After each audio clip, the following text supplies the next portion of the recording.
지금 유진 대표님이 서부가수도로에서 저기 다른 차들 사고 때문에 좀 막힙니다. 그렇기 때문에 좀 밀리는 거고요. 지금 그 유진 대표님의 공백을 메우기 위해서 재택근무 중이던 우리 정 기자님을 갑자기 모셨습니다. 재택근무 아니고 병가 중이에요. 다시 할게요.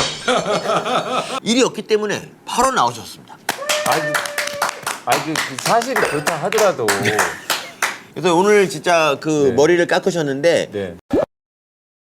머리를 깎기까지 그 과정이 많은 이한테 감동을 줬습니다. 그래서 오늘은 그래요?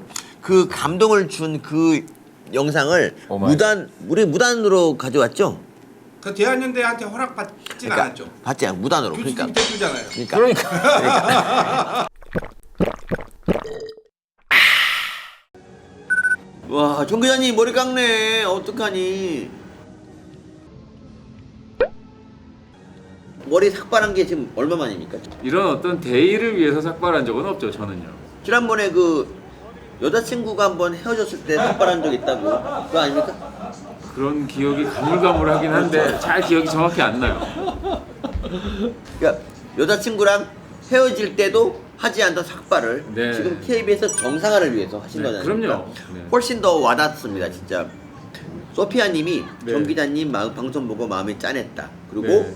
루루 에미님 머리 밀어도 멋있다. 아유 감사합니다. 삭발을 보니까 좀 마음이 되게 안 좋네요, 제가. 예, 이런 상황까지는 안 갔으면 좋겠는데 제가 근데 저는 뭐 삭발 자체야 뭐 제가 뭔 큰일이겠습니까. 근데 그럼에도 불구하고 이 삭발이라는 걸 하는 거는 뭔가 내가 어떤 내가 주장하는 어떤 대의를 위해서 내가 이제 일종의 투쟁을 하겠다. 나의 뭔가를 뭐 희생을 하든 어떻게 하든 이걸 만들어 나가겠다는 의지를 보여주는 거잖아요. 그렇죠. 일종의 어떤 정체성에 대한 어떤 확인이랄까? 그러니까 제가 원래 그런 걸 안 하던 사람이 이러고 앉아 있으니까 저로서도 이제 어떻게 보면 그걸 받아들이는 거는 약간은 놀라운 일이죠. 우리 KBS를 살려달라고 원하지 않겠습니다. 우리 스스로가 제가 군대 갔을 때 말고 머리 깎을 일이 없습니다. 그리고 저는 사실은 노동조합이나 이런 노동운동이나 이런 거하고 별로 관계도 없는 사람입니다, 원래. 그리고 과거 고대영 사장 시절에는 혁신추진단장이라는 걸 하면서 어떻게 보면은 회사의 경영 효율화에 앞장섰던 사람입니다. 제가 왜 여기 오늘 앉아서 머리를 깎겠습니까? 이 사람들 2017년 18년에 말도 안 되는 이유를 갖고 그 당시의 사장을 쫓아내려고 파업을 하면서 별 지랄을 다 했습니다. 회사를 마비시키고 인격을 말살하고 멀쩡히 일하는 다른 사람들을 방해하고 다른 사람들의 자유를 구속해가면서 겁박을 하고 욕을 하고 완전히 문화대혁명 때 홍위병만도 못한 홍위병보다 더한 짓을 한 그런 사람들입니다. 이 사람들이 왜 그런 난리를 쳤나 그때 참 이해할 수 없었습니다. 그때 민주당이 방송장 문건이라는 걸 만들어가지고 방송사와 언론사를 장악해서 이 대한민국의 언론을 완전히 좌파 일색으로 장악하려고 하는 시도를 하려고 했다가 그 의도가 드러난 적이 있습니다. 당시 파업이나 이후에 했던 모든 것을 보면은 그 당시 민주당 방송장 문건에 있는 그대로 모든 것들이 다 실행됐음을 알 수 있습니다. 이후 양승동 사장이 취임하고 KBS에서 벌어지는 일 하나하나 보니까 정말 가슴이 무너져 내리고 참담하고 국민들 앞에 서기 쪽팔리고 정말 회사에서 월급 받는 것도 쪽팔릴 지경이었습니다. 저희가 싸운다고 싸웠지만 저희 싸움 많이 부족했습니다. 이렇게 부족했기 때문에 그동안 김희철, 양승동 5년 동안 끔찍한 불공정 편파 방송이 매일 수십 번씩 벌어지고 있습니다. 아침에 최경영, 오후에 주진우, 저녁에 9시 뉴스, 더 라이브 이런 데서 모든 이슈가 하나하나 좌파, 민주당, 운동권의 시각이 아닌 게 없습니다. 최소한의 균형이나 객관성이나 공정성이나 이런 걸 기대할 수도 없는 상황이었습니다.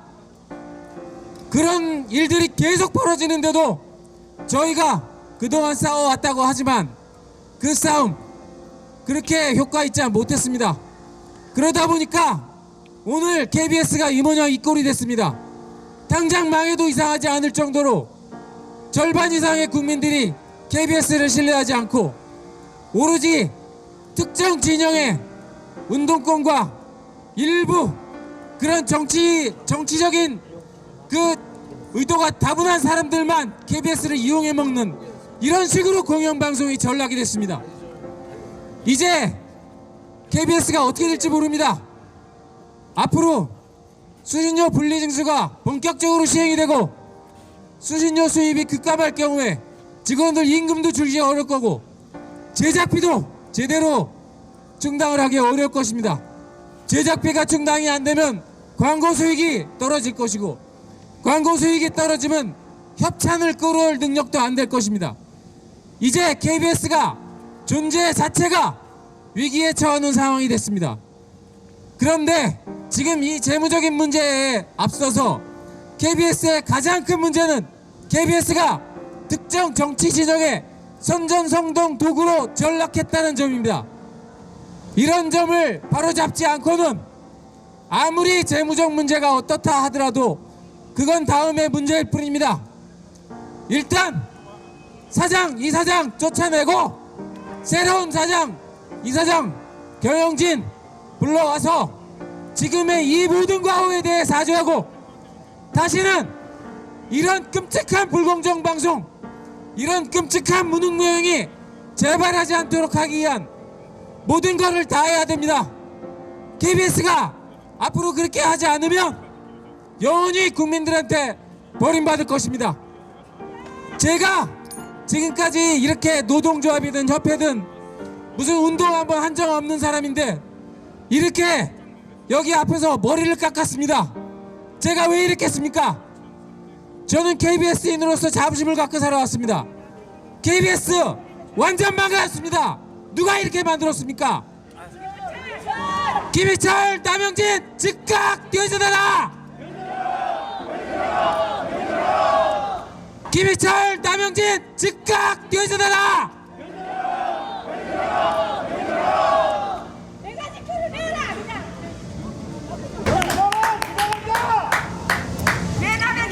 얼떨결에한 연설입니다. 근데 준비 안 하셨다고 아니 근데 이거를? 워낙 평소에 제가 뭐 이런 안 모셨으면 큰일 날 뻔했습니다 진짜. 아유 무슨 말씀을 너무 감사드리고 다들 그래서 저희가 뭐 저뿐만 아니라 총 17분이 저를 포함해서 17명이 삭발을 했고요. 지금까지 KBS가 이런 운동권 좌파의 이익을 위해서 복무하는 공영방송이 된 부분에 대해서 그걸 제대로 막지 못한 부분에 대해서 죄송하다. 그런 사죄의 어떤 뜻. 그거와 더불어서 두 번째는 이제 어떻게든 이게 이제 변화가 올 텐데 변화가 오더라도 또 무슨 뭐 한 자리나 하겠다 이런 식으로 대충 타협하고 어떤 이런 본능적인 문제의 어떤 싹을 잘라내는 그런 일들을 하지 않을 수도 있거든요. 그런 어떤 측면에서 앞으로의 어떤 그 KBS의 변화 이 부분에 있어서의 어떤 결의 이런 것들을 또 드러내기 위한 하나의 예식이라고도 볼 수 있을 것 같습니다. 네. 이영재님 감사드리고요. 그리고 교수님 우신 거죠 지금? 아니 우실 것 같은데? PPT 준비하시고 그냥 하시. 그러시죠. 교수님 눈물 터져서 지금 안 일단 되겠는데요. 뭐 네네. 교수님이 또 갑자기